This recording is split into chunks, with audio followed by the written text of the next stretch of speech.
Public school parents and students from 18 cities across the country gathered in Washington, D.C. this week to demand a nationwide moratorium on school closings.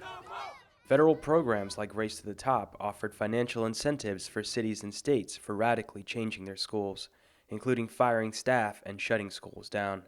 While the Obama administration touted the competitive multi-billion-dollar program as a way to improve education and better prepare students for college and the workforce, many parents, students, and teachers say the changes are disproportionately affecting low-income communities of color.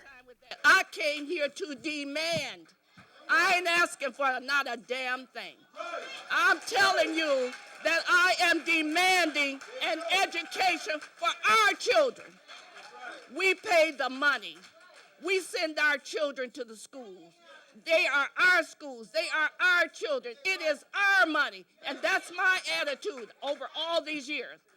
That's Helen Moore, a longtime civil rights leader and Detroit education activist.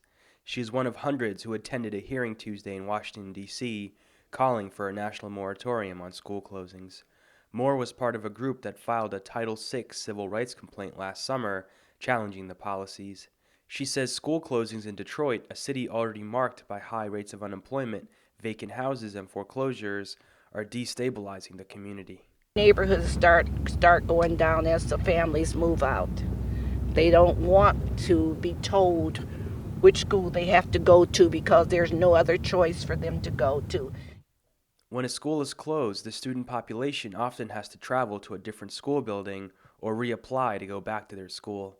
Additionally, the staff is often replaced and resources are regularly cut, sometimes in favor of a charter school that is opened in the same building. Seth Galanter is with the Department of Education's Office of Civil Rights. He said they are investigating people's concerns and the 6 Title VI complaints that were filed. The question we're asking when we go to these communities is whether a school district made its decision with the intent to discriminate or whether the decisions have illegal discriminatory effects on students of color. In investigating these complaints, we're not only going to examine the decision to close schools, but the decision about which schools to close, where the students are being reassigned from these closed schools, how these decisions are being implemented, and the effects on the students. After the hearing, hundreds of parents and students marched to the Martin Luther King Memorial for a rally, continuing their call for justice. Joel Velasquez, a parent from Oakland, California, says he fought plans to shut his son's school by leading a 3-week-long sit-in at Lakeview Elementary. Well, after a year of trying to meet with our local officials and superintendent and our board members, we were left with no option, and we actually took back our school on the last day of the school year on June 13, 2012. One of the major goals is to raise awareness not just in our city, but what's happening across our nation around school closures. And that goal succeeded. We're here in D.C. now, 6 months later, and talking to Capitol Hill about the issues. He was joined at the rally by Oakland educator and activist Mike Hutchinson, who says school closings and increased charter schools only target the city's low-income communities.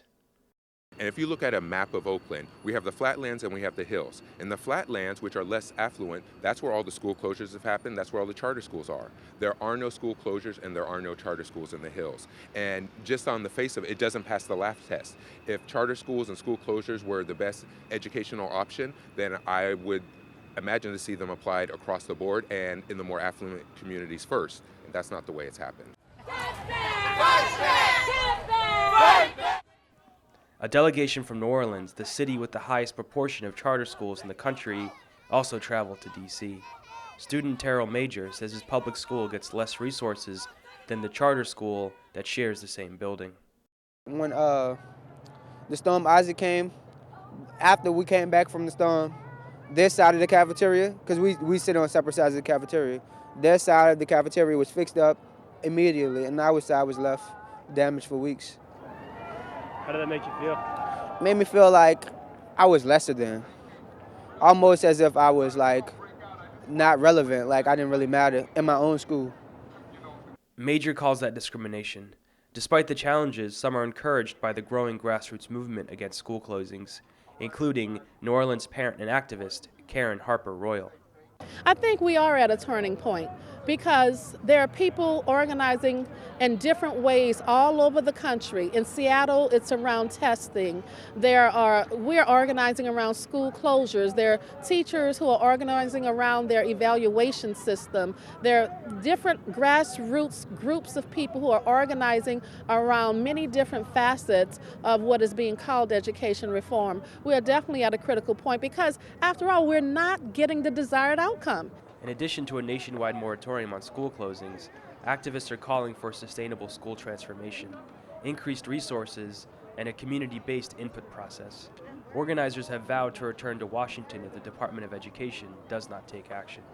Reporting for The Real News and FSRN, this is Jessel Noor in Washington.